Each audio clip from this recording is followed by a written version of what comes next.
In this video, let's revisit the error message component we learned earlier in the series. If you can recollect, the error message component accepts a name prop and renders the error message for that particular field if the field has been visited and an error message exists for that field. If we go back to the browser, clear out the name and click outside, sure enough, the error message is displayed. If you inspect the error message, you can see that it is just a text node. It's not wrapped inside any HTML element.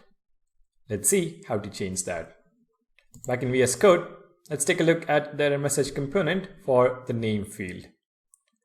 Right now, we just have the name prop. To inform the error message component to wrap the error message with an HTML element, we need to use the component prop. Let's set component is equal to div. If we take a look at the browser, you can see that the error message is now wrapped within a div tag. So you can set it to any HTML element you want to. Not only that, you can even set it to a custom React component. At the moment, the error message is not in the red color. So let's create a component that renders its text in red color and then pass that component as the component prop of the error message component.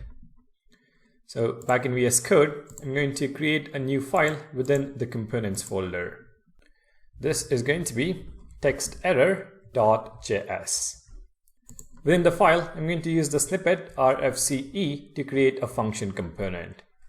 I'm going to specify the props argument and then within the div tag, render props.children.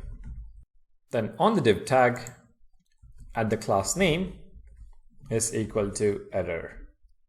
This is nothing but the class specified in app.css.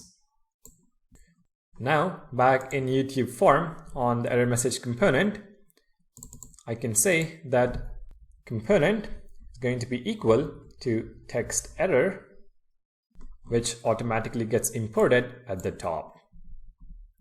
If we save the file and go back to the browser, clear out the name field, click outside, you can see that the error message now appears in red.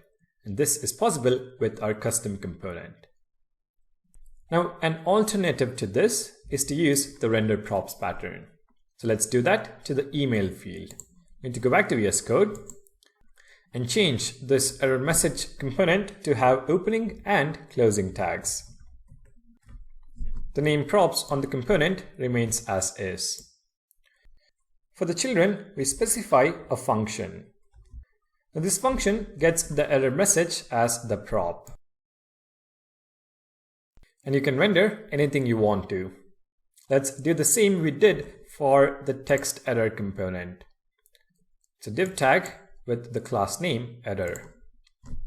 So a div tag that renders the error message that was passed in, and then class name is equal to error.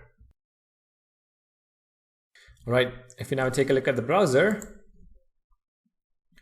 click on email and click outside, the error message renders as expected.